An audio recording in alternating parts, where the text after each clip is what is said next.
Hello chat, I'm Alex Petrich with this week's Met TV Weekly Recap.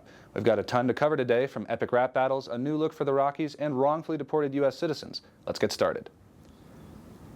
With spring graduation quickly approaching, seniors should not only be focusing on their classes, but also their cap and gown.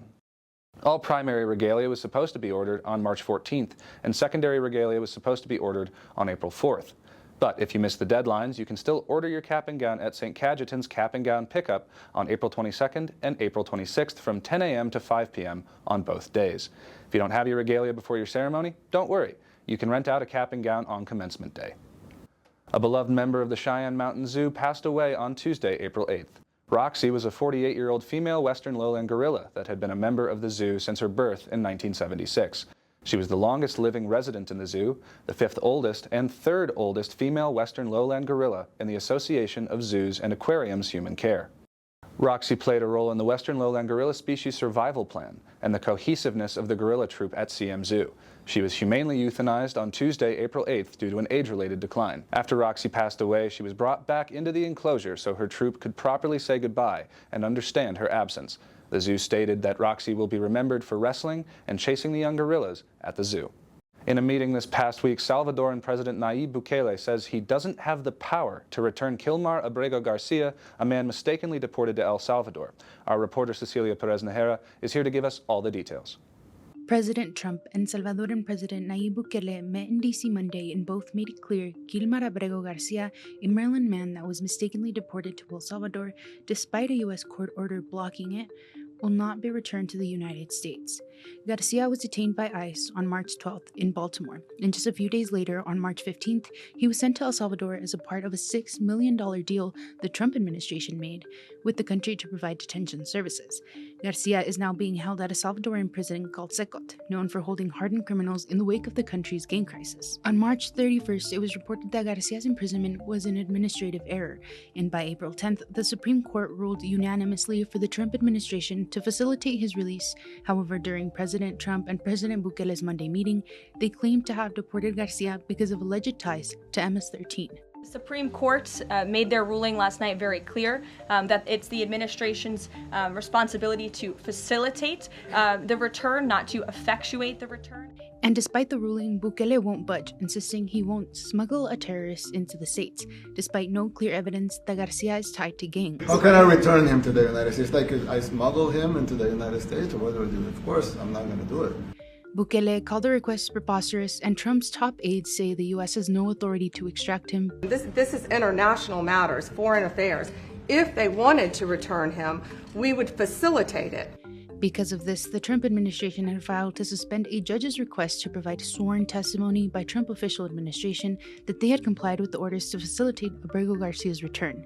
A judge in the 4th Circuit Court of Appeals concluded that even if the Trump administration did provide evidence of Kilmar's gang involvement, he still deserves due process, adding that the administration's claim that they can't do anything to free him from the Salvadoran prison because they gave up custody should be shocking, ultimately denying the motion, saying the relief the government is requesting is both extraordinary and premature. After several weeks competing in the Winter Ruler, the best rappers of Colorado were under the magnifying glass this past Saturday, competing in the Regional 420 tournament to pick the last qualifier from Colorado to battle against 20 other rappers from different states this Saturday, April 19th, in the National 420 at the White Diamond.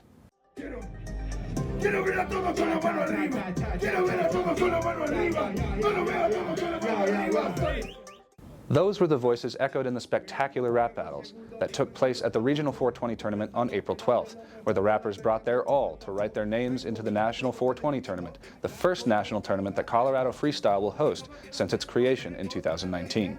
There's a lot of excitement surrounding this competition, bringing the best Spanish-speaking rappers from the United States to compete for a spot in the international competition in Plazas de Reyes in Lima, Peru.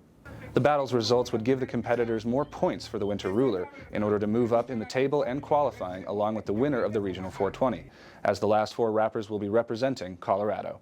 To get more details on what we can expect for the National 420 on April 19th, our reporter Fabricio Escalona spoke with MSU Denver student Raul Lopez. Let's take a look.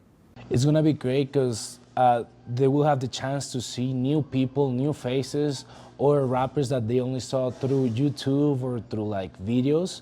because we have Red Bull champions, we got old legends, we got new people, new rappers from all around the state, from all around USA to battle, and it will be great with music shows. Chris Hanson won the tournament, and for points of our league, CJ will be representing as well. So we have 4 Colorado competitors. It's a great opportunity to come and meet rap battles if you have never gone to one, because it's gonna be a place where there's gonna be the best of the best. There's gonna be music, there's gonna be battles, it's gonna be a great show.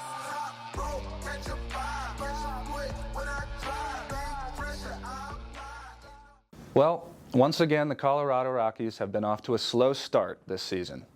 It may seem dark right now, but something that is bright, literally for the Rockies, is their new City Connect jersey. Their previous design had some fans feeling like they were wearing, quote, license plate jerseys. But with this new design, fans can now feel connected to all the wonders of our state and for the team to trailblaze into the future. With new colors inspired by Colorado's beautiful sunset, new patches representing the city of Denver and the Rocky Mountains, the Rockies will also be the first team in the league to feature a pullover City Connect jersey. The Rockies will be debuting these jerseys tonight as they take on the Washington Nationals. And that's all we have for you this week with Met TV. Be sure to keep an eye out for more of our content. Use the QR code here to go to our socials where you can keep up to date on all the latest stories from Met TV. And please remember to check out the MyMet Media website to stay up to date with everything coming out from the Metropolitan, Metrosphere, and Met Radio. Once again, I'm Alex Petrich. Go Nuggets.